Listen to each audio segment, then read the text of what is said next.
Hi there! Welcome to Simple or Not Kitchen. My name is Melissa St. Ode, and today we are using up some of these fresh and delicious tomatoes, and we're making a tomato galette. A galette is basically a free-form pie, and so we're going to combine these tomatoes with some cheese and some herbs, and we're going to bake them up in a delicious pie crust. Beautiful tomatoes just seem to be in season everywhere right now, and I was recently visiting my family in Maine, and my brother-in-law made this delicious galette, so I thought I'd share the recipe with you. Basically, we want to use the freshest, most flavorful tomatoes we can find, whether they're heirloom tomatoes, garden tomatoes, or from the grocery store. You'll probably need about 2 or 3 depending on their size. We're also going to need a pie crust. You could make your own or use a store-bought one. You could also use puff pastry or phyllo dough, whichever you prefer. Biscuit dough might even work in this. We're also going to need some cheese. I'm using an herb cheese and also some Parmesan, and we're going to need whatever seasonings you want. I'm using my own blend of Tuscan herbs and salt and pepper, and we need an egg to brush the crust.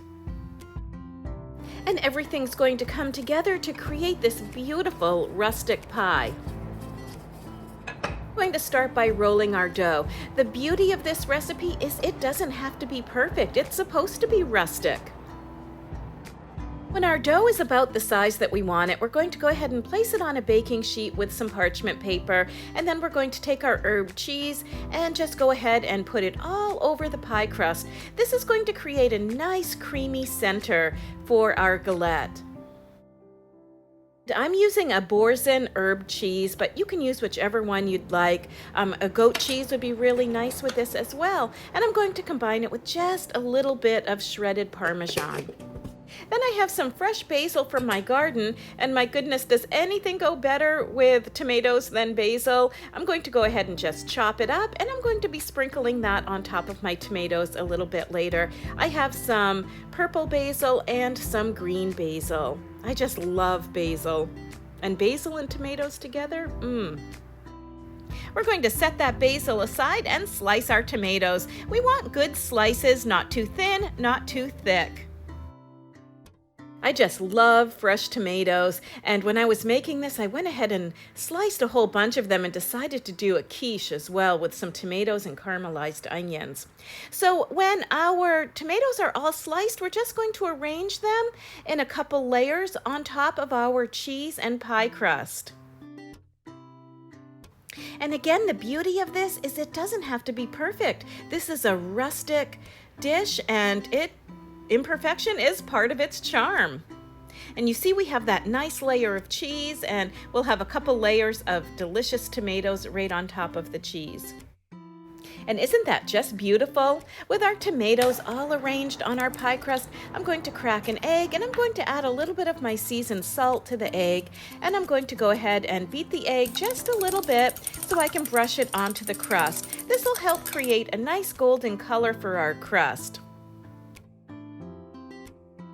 Just to hold all those delicious tomatoes inside the pie crust, we're going to fold up about 1 inch of our crust upward to create just this little bit of a crust, and this is going to help hold in all of our tomatoes. And again, you can see it's not perfect, it's not perfectly round. That's okay. Again, it's supposed to be just this rustic, beautiful dish. I love cheese, so I'm going to go ahead and add a little more Parmesan to the top of that galette. Then I'm going to take my egg, and I'm just going to brush it just a little bit over the crust of the galette. And I know you're probably thinking this looks a lot like a pizza, and you know, it does have a lot of the same flavors as a pizza. As a matter of fact, when I made this, my husband called it a pizza, and I was a little bit offended. I'm going to go ahead and take that basil and just sprinkle it right over the top, and that's going to just bring a nice fresh pop of flavor and color to our galette. We're going to let this bake at 400 degrees for about 25 minutes. And when it comes out, oh my goodness, look at it. You can actually see my quiche in there as well. It's a tomato and caramelized onion quiche. But anyway, look at the galette. Isn't that delicious? We're going to go ahead and slice it, I guess just like we would a pizza. And we are going to eat it by the slice. It is so delicious. If you give this recipe a try, let me know how it turned out. And you'll find more recipes, articles, and video at PennellCentral.com.